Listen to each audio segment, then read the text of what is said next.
আল্লাহ রাব্বুল আলামিন কী ধরনের ব্যবস্থা ওনার জন্য রেখেছেন সেটি আমাদের কারো বা ধরা ছোঁয়ার মধ্যে পড়ে না। উনি চিকিৎসাধীন আছেন, এটি নিয়ে কোনো অবস্থাতেই কোনো গুজবে কান না দেওয়ার জন্য আমি আপনাদের মাধ্যমে সকলের প্রতি বিনীত অনুরোধ জানাচ্ছি। সকল কিছুই আপনাদের কাছে আমি প্রকাশ্যে বলে দেওয়া এটি মেডিকেল সায়েন্সে কোনো অবস্থাতেই পারমিট করে না। বেশ কয়েকদিন আগে অর্থাৎ গত শুক্রবারেই দেশের বাইরে যাওয়ার জন্য যে সিদ্ধান্ত মেডিকেল বোর্ডের পক্ষ থেকে হয়েছিল, কিন্তু একদিকে মেডিকেল অ্যাম্বুলেন্সের কারিগরি ত্রুটি, অন্যদিকে দেশনেত্রী বেগম খালেদা জিয়ার স্বাস্থ্যের অবস্থা ওই সময়ের জন্য এয়ার অ্যাম্বুলেন্সের জন্য ফ্লাই করার উপযুক্ত না থাকার কারণে সেই সময় আমরা ওনাকে দেশের বাইরে স্থানান্তর করতে পারিনি। কিন্তু ওনার চিকিৎসার জন্য গঠিত মেডিকেল বোর্ড তারা দেশ এবং দেশের বাইরে থেকে সার্বক্ষণিকভাবে এই যাতে ওনার স্বাস্থ্যের উন্নতি হয় সেজন্যই ওনারা ওনাদের পরামর্শ দিয়েছেন এবং আমাদের মেডিকেল বোর্ডের সদস্যরা যারা এখানে আছেন তারা সবাই সেইটি বাস্তবায়নের জন্য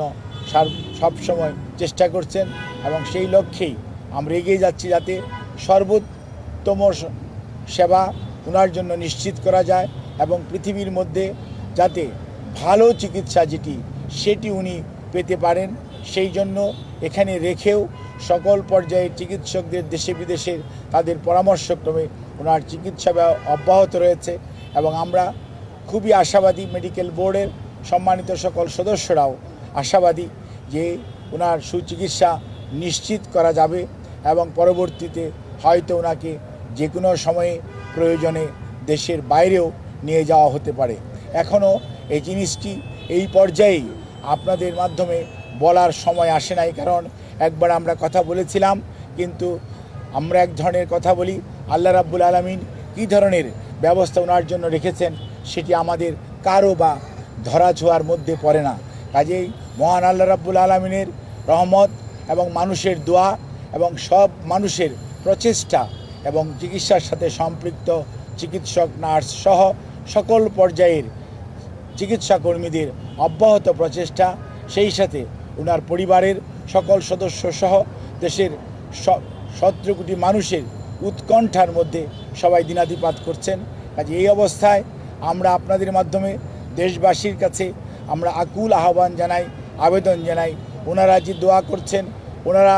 সুস্থতার জন্য সব সময় করে চলেছেন, সেটি যাতে ওনারা অব্যাহত রাখেন এবং আল্লাহর অশেষ মেহেরবানিতে দেশনেত্রী যাতে এবারে ওনার যে শারীরিক সংকটময় অবস্থা উনি অতিক্রম করছেন সেটি যাতে উনি সফলভাবে আল্লাহর রহমতে অতিক্রম করতে পারে, সেই জন্য আমরা সবার কাছে সহযোগিতা চাই। উনি চিকিৎসাধীন আছেন, এটি নিয়ে কোনো অবস্থাতেই কোনো গুজবে কান না দেওয়ার জন্য আমি আপনাদের মাধ্যমে সকলের প্রতি বিনীত অনুরোধ জানাচ্ছি। ওনার নিজস্ব কিছু এথিক্যাল রাইটসের প্রিভিলেজ আছে, ইচ্ছা করলেই আমি চিকিৎসক হিসাবে সকল কিছুই আপনাদের কাছে আমি প্রকাশ্যে বলে দেওয়া এটি মেডিকেল সায়েন্সে কোনো অবস্থাতেই পারমিট করে না। তো আপনাদেরকে আশ্বস্ত করতে চাই, ওনাকে যে চিকিৎসা দেওয়া হচ্ছে সেই চিকিৎসা উনি আগের মতোই আমাদের মেডিকেল সায়েন্সের ভাষায় যদি বলি she can continue on maintaining her treatment, এবং ডাক্তাররা যে চিকিৎসা দিচ্ছে সেটি উনি গ্রহণ করতে পারছেন এবং সেটি উনি নিয়ে সত্যিকার অর্থে রেসপন্স করছেন।